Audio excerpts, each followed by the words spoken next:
दिया गया। 250 लाठियां मुझे एक बार मारी, 3 बार मुझे जानवर की तरह मारा गया। मैंने सब कहा, मैंने बाहर आके आपसे नहीं कहा, क्योंकि वो लड़ाई आपने मुझे धक्का नहीं दिया था, मैंने वो लड़ाई स्वीकार की थी कि आज मेरी जरूरत। मैं वापस आया, फिर वहीं गया, पूरे देश में घूम घूम के मैंने लोगों से कहा कि खड़े हो जाओ, ये मौका है। आज वो मुसलमान जिसने इस देश को आजादी के समय सींचा, 52 हजार लोगों ने कुर्बानियां दी। मैं वहां से आता हूं जहां से देश में तुर्कमान तहरीक चली, जिसने अंग्रेजों के पैर उखाड़ दिए। मैं उस जगह से आता हूं, उस मिट्टी से आता हूं, देवबंद सहारनपुर की। तो मैंने लोगों से कहा खड़े हो जाओ। आज ये आपकी तरफ देख रहे हैं आंखें फैला के कि भाई कोई हमारे साथ भी है या नहीं। मैं जिस हैसियत में था मैं खड़ा हुआ, मौलाना कलीम सिद्दीकी का मामला हो, मौलाना साद का मामला, जामिया मरकज का मामला हो, जब तबलीगी जमात के लोगों को डिटेंशन सेंटर भर दिया गया और कोई किसी को छूने को राजी था, तब मैं गली गली का पर्चे लेके घुमा, डीएम के दौर किसी पास, कभी बागपत, कभी मेरठ। ने छोड़ दो यार, इनका क्या ताल्लुक है तुमसे? अपनी सियासी मसलों को करने के लिए इनको कहीं को फंसाना चाहते हो यार, इनको छोड़ो। जो अपने देश में जाएंगे वहां जाके क्या कहेंगे, भारत में क्या होता है मुसलमानों के साथ। जब अल्ताफ का मामला आया, कासगंज का, जब नासिर जुनैद का मामला, जब अखलाक का मामला, जब पहलू का मामला आया, जब नजीब का मामला आया, मैंने हर लड़ाई को लड़ा। जब जहां नेटोर में मैं जेल से सलमान के घर गया, सुलेमान के घर गया, उनके आंसू पूछने के लिए, लोग डर रहे थे कि पुलिस खा जाएगी। भाई खा जाएगी पुलिस, अभी कौन सा जिंदा है यार? अगर अपने लोगों की मदद नहीं कर सकते फिर खाएगी जिंदगी? तो मैंने तो हर लड़ाई लड़ी और आज भी लड़ रहा हूं, लेकिन अब मैं आपसे मदद मांगने आया, क्योंकि मेरे पे इसके अलावा कोई रास्ता नहीं है। मैं आपकी कमजोर आवाज हूं या मजबूत हूं, इसको मजबूत करना है, कमजोर करना है, ये आपके हाथ में है। अगर आप इस आवाज को दफन करना चाहते हो तो कोई बात नहीं, अगर आप इस आवाज को ताकत देना चाहते हो तो फिर साजिशों में मत आओ साजिशों में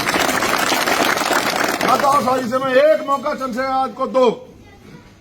अगर आपका अकेला चंद्रशेखर 100 एमपी में भारी ना पड़ा तो आप कह देना चंद्रशेखर नेता ही नहीं। एक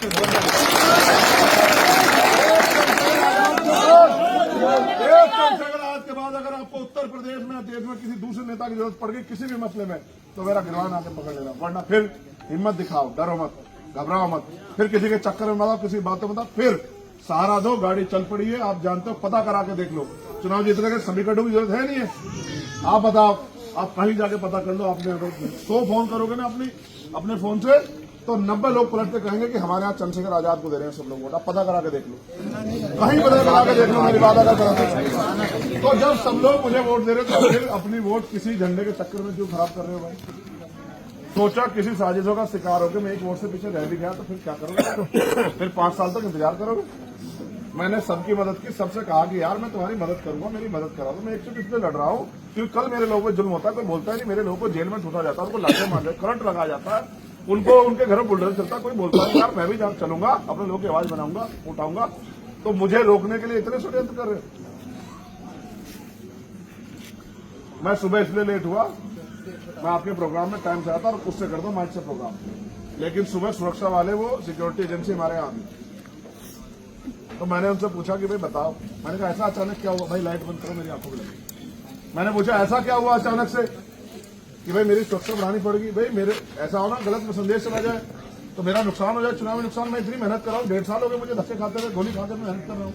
तो उन्होंने मुझे पूरे कागज दिखाए, उन्होंने कहा देखो भाई हमारी आपकी कोई वो नहीं और हमें कोई मतलब नहीं किससे क्या है, लेकिन हमें पता है ये इंटेलिजेंस की रिपोर्ट है, आपकी जान का खतरा और इमरजेंसी थ्रेट है, कभी भी आप पे हमला हो सकता है, आपको जान का खतरा है, इसलिए हम लेके आप लिख के दे दो, ये आपको जरूरत नहीं, तो फिर आपके साथ जो होगा आप जिम्मेदार होंगे। तो मैंने बहुत सोच के सोचा कि भाई उसमें लेटर में लिखा है कि इलेक्शन तक हम आपको ये सुरक्षा प्रोवाइड करवा रहे हैं। अब मैंने सोचा कि यार अब क्या करें, क्योंकि मुझे पब्लिक में तो जाना और हमारे लोगों की भीड़ में क्या पता कोई दुश्मन खड़ा होकर नुकसान पहुंचा दे और इल्जाम मेरे लोगों पे आ जाए, तो बहुत कुछ साजिशें होंगी ना। जैसे जैसे मैं आप लोगों को एकजुट करने का काम कर रहा हूं अपनी मेहनत के दम पे, आप अपने बातों के दम पे, अपने विचारों के दम पे, वैसे वैसे बहुत सारे लोग सियासी दलों की जमीन खिसक रही है। तो मैं पूछना चाहता हूं क्यों मेरा कत्ल करना चाहते, क्यों मुझे मारना चाहते? मैंने किसी का क्या बिगाड़ा है? ये कि मैं इन कमजोर की आवाज उठाता हूं इसलिए मुझे मारना चाहते? तुम में हिम्मत है तो तुम भी उठाओ। तुमने तो वोट ले लेके तुम मुख्यमंत्री और बड़े बड़े नेता बने, तुम भी उठाओ ना। तुम्हें तो अपनी जान भर भर के वोट दिए लोगों ने, तुम क्यों नहीं उठाते? तो वो उठाते नहीं और मुझे उठाने देना चाहिए। मैं आपसे मदद मांगने आया, बताओ मेरी मदद करोगे नहीं करोगे? अगर करोगे तो दोनों हाथ उठाओ अपने की मदद करोगे।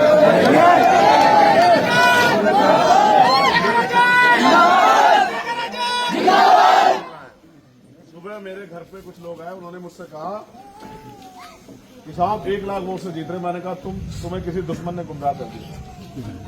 बोले क्यों, ऐसा क्यों कह रहे हो? मैंने कहा मैंने कछुए की और खरगोश की वो कहानी पढ़ी थी बचपन में कि खरगोश में और कछुए में रेस लग गई। तो खरगोश ने सोचा कछुआ क्या मुकाबला कर ले, खरगोश जाके पढ़ के सो गया और कछुआ धीरे धीरे जाके मंजिल पहुंच गया। खरगोश की आंख खुली, देखा रेस हार गया। मैंने कहा देखो, अति उत्साह में घर मत बैठ जाना और अति उत्साह में ठंडे मत पड़ जाना, क्योंकि इधर आप अपना काम करना बंद करोगे। वो सियासी लोग जो मुल्क में इतने लंबे समय राज कर रहे हैं, जिन्होंने बांट के राज किया, वो कोई ना कोई षड्यंत्र कर लेंगे। ऐसा क्या है कि डिप्टी चीफ मिनिस्टर मुख्यमंत्री अभी से घूमने लगे, ऐसा क्या हो गया भाई? क्योंकि उनको पता अगर इस सीट पे ये इत्तेहाद हो गया दलितों का, मुस्लिम का, पिछड़ों का, किसानों का, क्योंकि हमने पूरी ताकत लगा के 22 को देख लिया, कुछ भी कामयाबी नहीं मिली। तो उनको पता है अगर ये इत्तेहाद हो गया, ये एकता बन गई, तो पूरे उत्तर प्रदेश में एक ऐसी लहर चलेगी जिस लहर का मुकाबला कोई नहीं कर पाया। क्योंकि आप भी जानते हो इस बात को कि बहन जी भी अब अपने आखिरी दौर में है, राजनीतिक रूप से हाशिए पर जा रही है नहीं जा रही है। तो दलित समाज में भी बहुत चिंता, आप देख लेना पता करके। वो भी ये कह रहे हैं कि हम इसलिए धर्मपाल जी बैठे हैं, ये अपने भाषण में कहते हैं भाई, लोग हमसे पूछते हैं कि भाई तुम इधर उधर क्यों जा रहे थे, तो हम उनको बताते हैं कि भाई जब हमारा नेता ही ठंडा पड़ गया, हमारे नेता ने काम करना बंद कर दिया, हम ही क्या करें? अब हम पे नेता आ गया, हम खड़े हो गए, देखो आपसे ज्यादा वोट देंगे। तो उन्होंने तो अपनी मेहनत करके, ओमपाल जी ने, इन्होंने सत्येंद्र ने, हमारे नेता सत्येंद्र जी, हमारे नेता छोटू सिंह जी, हमारे नेता जो है हरिओम जी, इन्होंने तो तैयार कर लिया। मैं आपको तैयार करने आया हूं। ये आपकी तरफ देख रहे हैं कि आप इनका साथ दोगे नहीं दोगे। देखो, आपने बाबा साहब अम्बेडकर को बंगाल से चुन के भेजा, तब जाके देश का संविधान लिखा गया, कोई नहीं चाहता था। और अगर आप चंद्रशेखर आजाद को चुन के भेजोगे तो संविधान की रक्षा भी बराबर होगी और आपके हक अधिकारों की बात भी होगी, कोई रोक नहीं पाएगा। मेरी बात को आप याद रखें। ये जो नारा लगा के खुश कर रहे हो, तो फिर ऐसे मेरे साथ ऐसे तानो ऐसे संविधान की रक्षा कौन करेगा?